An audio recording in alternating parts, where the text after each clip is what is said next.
New York State by April 1st, 2021. So we have that. So we've started this. We've been working on it for a while. I don't know if you want, we put out a survey. I'm sorry? I'm sorry, I thought somebody said something. We put out a survey back in, I believe, the beginning of December. Mike, if you could pull up those the survey. Thank you. So we went through it, like what, get this up on mine so I don't make, like I said, your faces block a lot of this for me.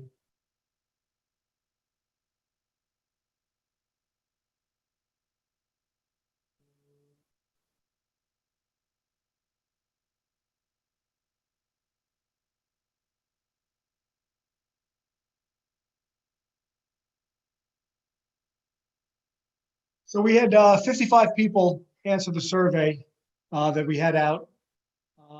And basically, this is just the beginning of what you're looking at now is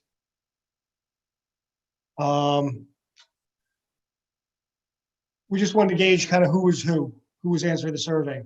Obviously, Sag Harbor is a larger community outside just the 2 square mile village. So I wanted to know who was a full-time village resident, a part-time village resident, full-time Sag Harbor 11963, part-time employed in the village or other. So as you see from this, of the 55 people that answered the survey, 29 of them were full-time residents, part-time village residents, 17 people who live outside the village like I do myself, and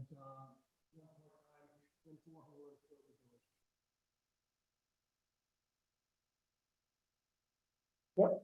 Thank you. So once again, 55 people answered the survey.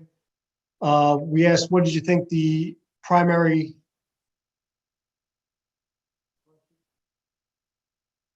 role of Sag Harbor Police Department is? 42 public safety, 30 and 4 other. People. Excuse me. Yes.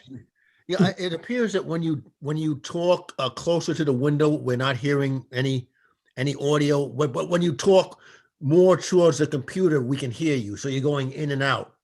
So is it better from over here? Yes, much better. Okay. Yes. And honestly, this is what I'm doing because I'm looking at the same thing you are, but because a portion of my screen's taken up, it's just easier for me to read this off my desk. Right. Okay. No, we just. I appreciate that. Thank you very much. Thank you.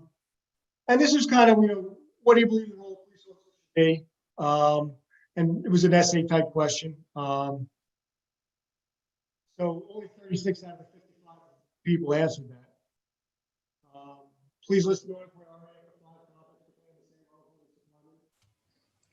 Chief, you're still doing it. I'm sorry, what am I doing? Still cutting out. Okay, we're gonna see what works best. Is this okay? Much better. Okay, let me just thank you. I appreciate the input because obviously I don't hear myself. So 5 topics pertain to the Sag Harbor Police Department, community relations that are a concern to you. People answered those as well. I believe we, excuse me, just let me admit somebody.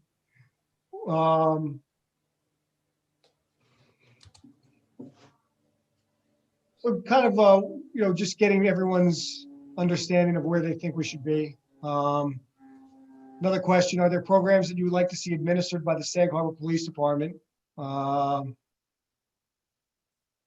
Nothing that really jumps out at me. Involvement in the school actually seems to be one of the bigger things that people talk about. And then this is interesting. I got this, and obviously because of the what's going on now, and I don't like to use the phrase defund the police. I think people are thinking more of reallocating funds to other causes or what we do. So question 6 on the survey was, do you think the Sag Harbor Police Department should respond to mental health calls? 67% said yes, and 32.7% said no.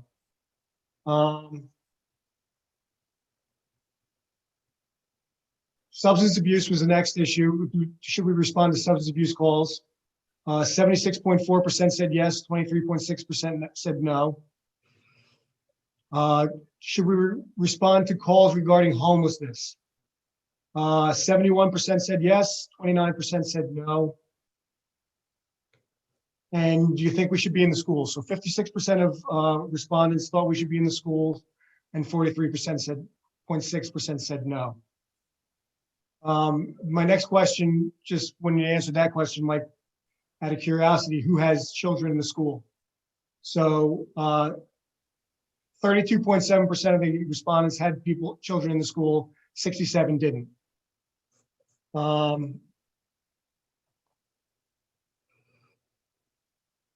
You think there's some areas in which village residents turn to the Sag Harbor Police Department to handle that may be better addressed by others? 46.3% said yes, 53.7% said no. And then it basically just who's had dealings with the Sag Harbor Police Department in the past 2 years.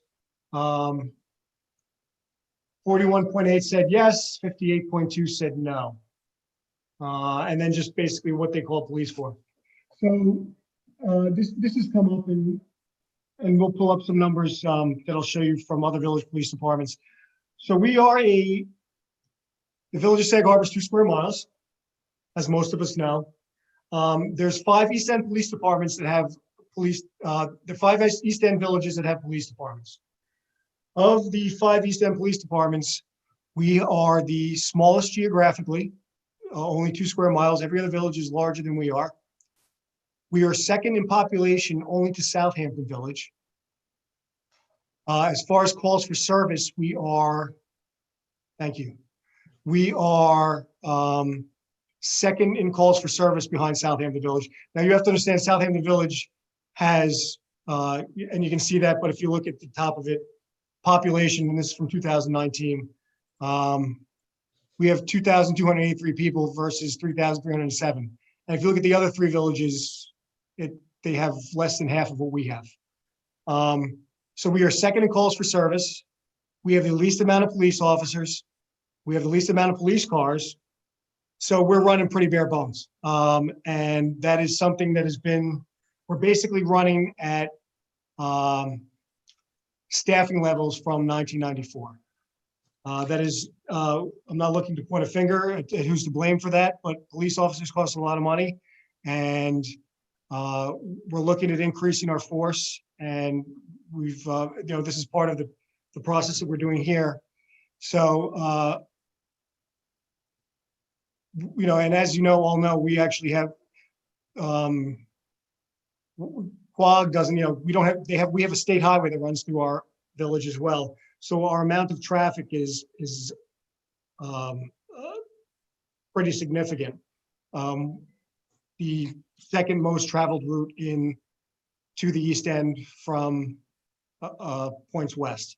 So we are, to say we're strapped is kind of an understatement. And I'm not going to use 2020. I don't want to use 2020 as a gauge for what we've done as far as, we were busier in 2020 call wise. So that's how what we do. So calls for service means not only people calling 911 or calling the non-emergency number, but that's also stuff that my officers self-generate, being traffic enforcement. We don't take calls for, we don't add numbers for traffic stops, that sort of thing, but we do anytime we do a traffic enforcement, and we do that because obviously we get a lot of complaints village-wide regarding speeders or whatever other traffic condition that may arise. So, Chief Montgomery, may I ask a question, please? So I'm trying to understand, why are our numbers so high compared to the other villages, given the population and the square mile density? So if these are not, traffic stops, I mean, what is the nature of these calls? And a lot of it is just very routine stuff. Like what? We get a lot of calls for, let's say, parking complaints. We do a lot of service calls, like We do a lot of alarms. We do a lot of 80 cases, ambulance calls, fire alarms. We do not have a tremendous amount of crime in the village. So, which is a good thing. But we are, you know, when you want to go out and do something, let's say you have a complaint about speeders on your road and we want to go sit there and do something. Well, we can only sit there for a certain amount of time. Calls for service, 911 calls take precedence over anything we do. Emergency calls obviously take precedence over anything we do. So we're leaving to respond to those calls. We've also seen, so this year, and I don't know if anyone was on the village board meeting last night, we were slightly higher. I believe it was only 3% higher in calls for service than last year. But from September, October, November, and December, from 2020 versus 2019, we were I'd say average about 23% busier. I'm going to give that to the fact that of COVID. Obviously, our schools have increased their enrollment by, I believe, 12%. So, and then the schools are not, the high school is only in session 2 days out of 5. So, or, you know, they're in session 5 days, but kids are only going 2 days a week. So, it's just, it's a lot. And what's also interesting is we canceled a lot of big events. So we had the Whaler Fest, Harbor Fest in September, which is a huge event for the village. The American Music, the Sag Harbor Music Festival, which is a tremendous event for the village. Those usually bring in thousands of people, and just by the nature of it, generate a lot of calls. And we didn't have that. So to say that we were 20-something% busier during those months than we should have been is saying something. And like I said, these are not, you know, we're up on traffic accidents, which is, you know, just a general population. When you put more cars in a place than there should be, you're going to get more traffic accidents. But yeah, we have turned into, we really don't have a definitive off season now. And even before COVID, our off season was kind of getting smaller and smaller. But now you can see, and it doesn't take really statistics to figure out when you drive down Main Street on a Tuesday evening at 6 o'clock and see all the parking spots taken, that people are here. People come here. I think people have been stuck inside for a long period of time. So if they have the chance to at least get out and walk around and enjoy themselves, Sag Harbor is a destination for them, which has always kind of been. So. Thank you. Well, it's good to know it's not crime related or theft or anything like that. And we haven't seen an uptick in crime at all, honestly. Early on, we had early on in 2020, when we did see a little bit of a rise in domestic incidents. Thankfully, nothing, only a few violent situations, but I guess that's from cabin fever, so to speak. But that has seemed to even out. But the weather's also been pretty good. We haven't gone back to a deep freeze yet, which we may see in February and March. But our crime rates are still very low. And I think that's pretty much across the board on the East End. Nobody's seeing too great increases in crime. Consideration, obviously, is that if people are in, you know, people are put in a place where they are stealing things to survive. We haven't seen that. I know it's happened in Southampton Town a little bit, but we haven't seen people who are in desperate need, because I think this community has kind of stepped up with our food pantry and other avenues where they have been able to provide for those who may not have been able to provide for themselves. So I think we're doing, as a community, I think we're doing a very good job. But you know, we'll see what the future holds. Hopefully it holds good things, but So, you know, we're here just to kind of talk about, and, you know, and that's a great point, but kind of looking for anybody's input on, you know, how they think we can serve the community better. I think we have a very good relationship. I've gone through this the last time, one of the edicts from the governor's office is to reevaluate policies and procedures of the police department. So I got here 5 years ago. I've been doing that for 5 years. I started doing it very heavily about 2 years ago. It's really difficult, actually. So now that I don't have a lot of, I have I have a lieutenant who's mostly administrative, but he also handles a lot of the criminal investigations, which is actually where he is right now. So so I do a lot of this stuff myself. And I came from East Hampton Town. I was there for 18 plus years. I was a lieutenant. I was third in command in the police department. I did a lot of stuff, but I didn't do policies and procedures, which probably was something I should have looked into. I didn't realize it was going to be so important. So I checked today. I have out, there's approximately 130 policies I have released to my people, 118 as of today. So the other 12 are just stuff that needs to get tweaked, stuff that has to do with collective bargaining and stuff like that, labor stuff. And I'm working with the labor attorneys, and it's nothing that is really pressing to get out. But we have the real meat and potatoes out now of our new policies. I'm pretty proud of it. It was a long, arduous job. I'll be happy when it's over. But it's actually never over. So we are working with a company called Lexipol, who works nationally. Basically, they write policy and procedures for police departments, fire departments, corrections. They do government stuff otherwise.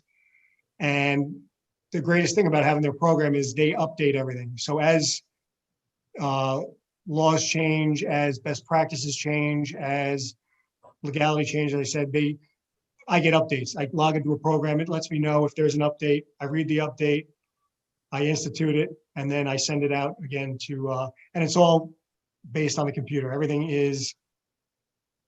I send everything out via email through this program. Everyone acknowledges it via the internet. So I know that everyone has read it and understands it, and they check a little box that says I've read and understand. So there's no way that anyone can say that they weren't advised. So, And are those online?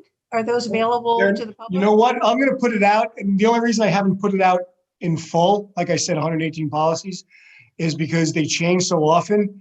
And I feel bad for the burden of me having to tell the village office to take it off and put it back on. I will do tonight. I will put it out for you to read. And if they can get it on, it will be on our website. I do have our use of force policies on there currently. I don't know, maybe a couple others, but I will put out the manual in full. Like I said, it's almost full. Like I have about a dozen policies left to go over, but the meat and potatoes are on there. And I don't want to monopolize the time because I'm sure other people have questions. One last question for me. Do those policies and practices speak to ongoing training? And could you perhaps tell us what the plan is for training, especially around unconscious bias? So yes, so we unfortunately we just did some training, de-escalation training. We have trained the trainers. So I have two of my officers who are police instructors, which is a certification they have. They just finished a de-escalation training, which had some implicit bias training involved in it.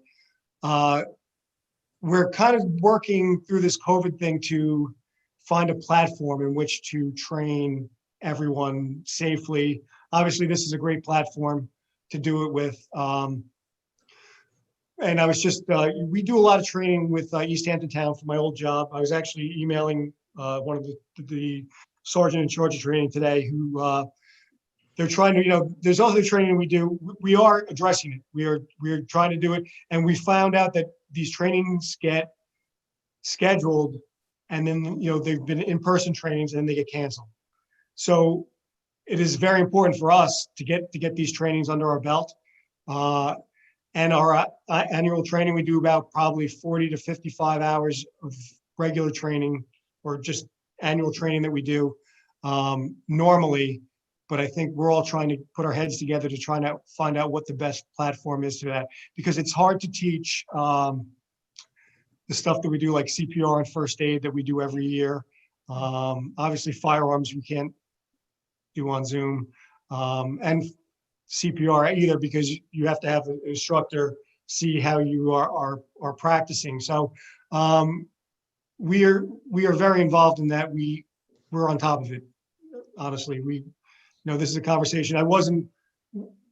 Didn't do policy and procedure, but I was in charge of training when I was in East Hampton, and I was very involved with it, and made sure that everyone got the best training there, as I do here. So we are still trying to find our best platforms to get that out on, but yeah, it's a work in progress. And these classes are coming up. The implicit bias is something that's important, obviously, and we're just waiting for a class to become available to us. And we do work with our partners. We do work with East Hampton Town, who has 65 sworn officers, with Southampton Town that has 100 sworn officers. I was on a 2-hour meeting with the East End chiefs, the 5 East End towns, the 5 East End village chiefs today, talking about training.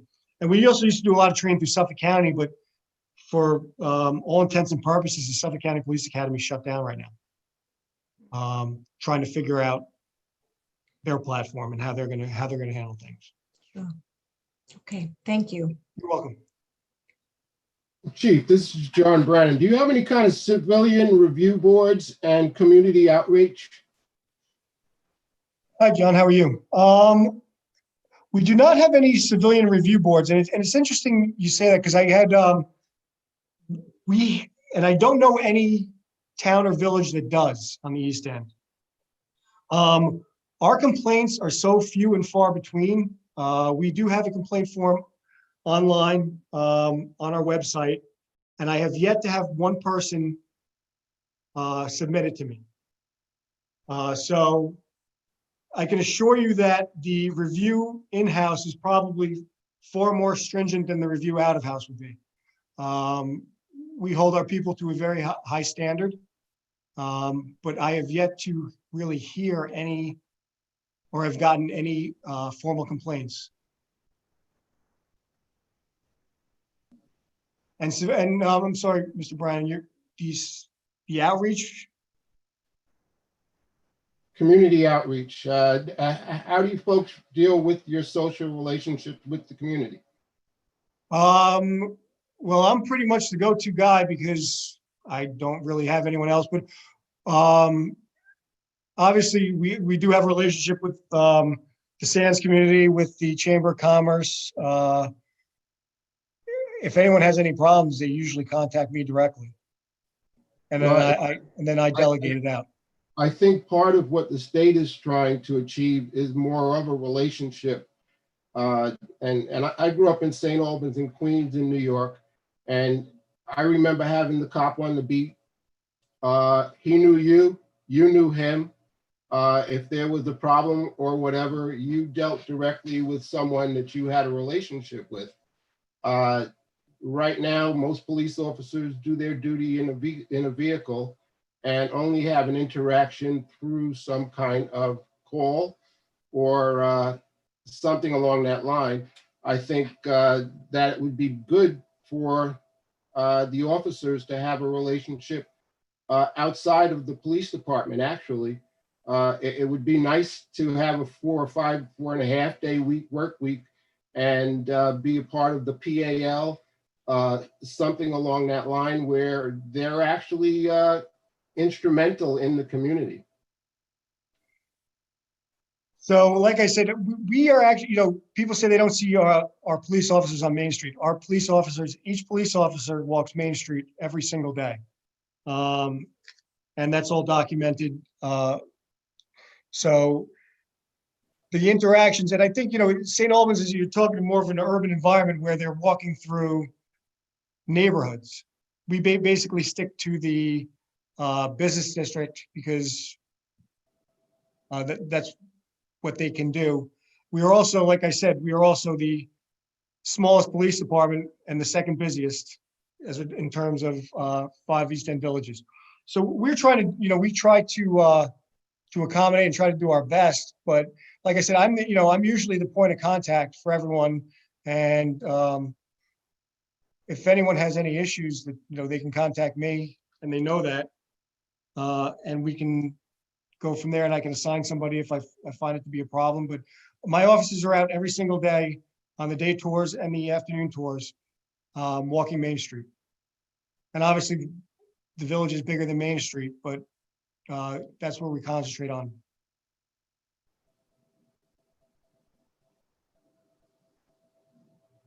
Okay.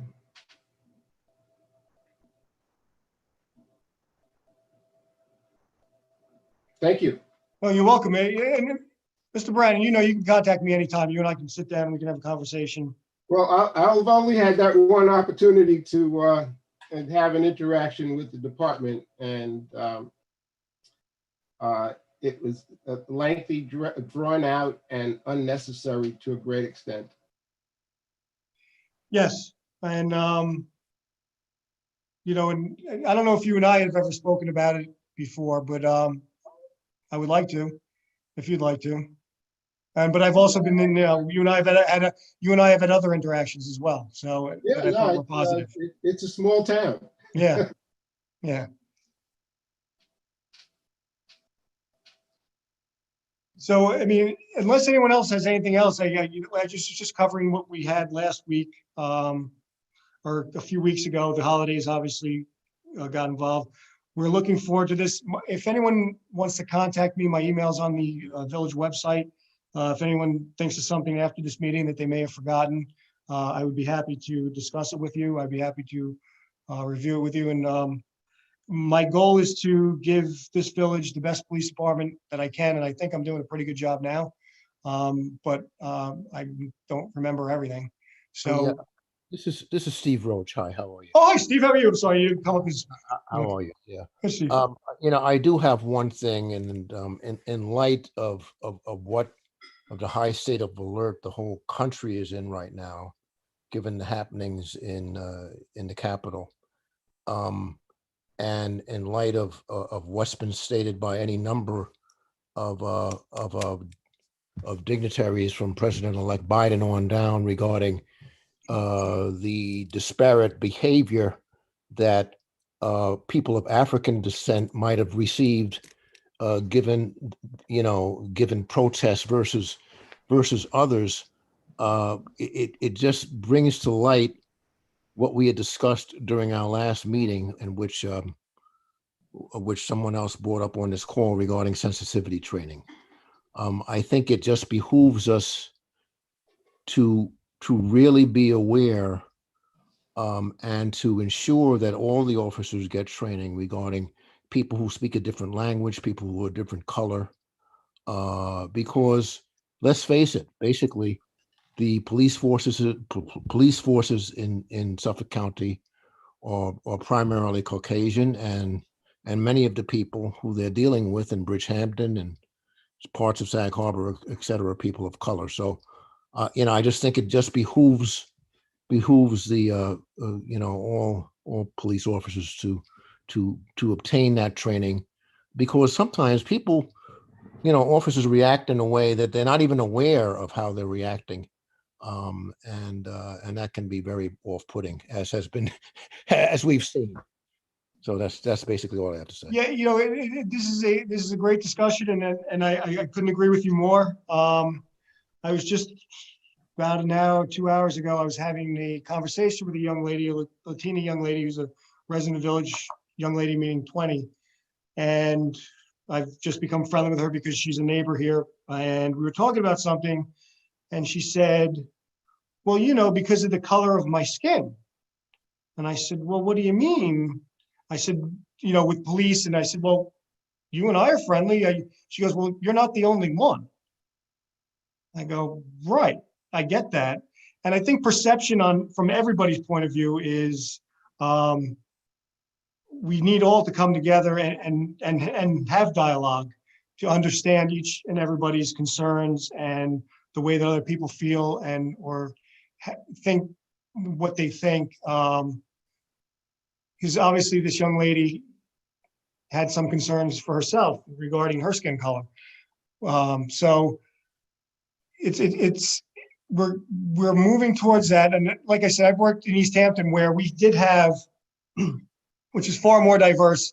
The town of East Hampton is far more diverse than the village of Sag Harbor. And we dealt with all different populations and ethnicities. And I thought we had a tremendous relationship with them. And we accommodated the best we could. We have now, we have our department cell phone set up that if we engage a Spanish-speaking person only, that they can call the language line, which can give you, and not just Spanish-speaking, any language. Language line is an AT&T company that you call up and you tell them what language you need spoken, and they get you a translator right away. So I think we're doing a good job. Could we do better? Well, I mean, obviously, if anyone has better ideas than I do, and I don't have all the answers by far, we're listening to them. But like I said, I also have the 9 other chiefs on the East End, Chief Stu Cameron from Suffolk County. I have a pretty good peer network that I bang off of, and that I can that I get things from. So, but I'm always, I'm always willing to talk. I'm always willing to discuss the community's concerns and try to make it better for everybody. Thank you. You're welcome, Steve. Is there anyone else that has anything? I don't know, Mike, if you can see the hand raises, but or anything, and I think everyone can unmute themselves. Yeah, I don't see anything on here, but everybody's free to unmute. Okay, good. All right, well, if that's it, I think we're going to wrap it up for the night. I think, thank you, everybody, for your input, for being here, and we'll let you know when the next one is. Have a good night. Like I said, if anyone needs to contact me, you can call the station, which is 725-0247, or my email is available on the website. Thank you very much. Thank you, Night to Chief. all. Happy New Year. Happy New Year.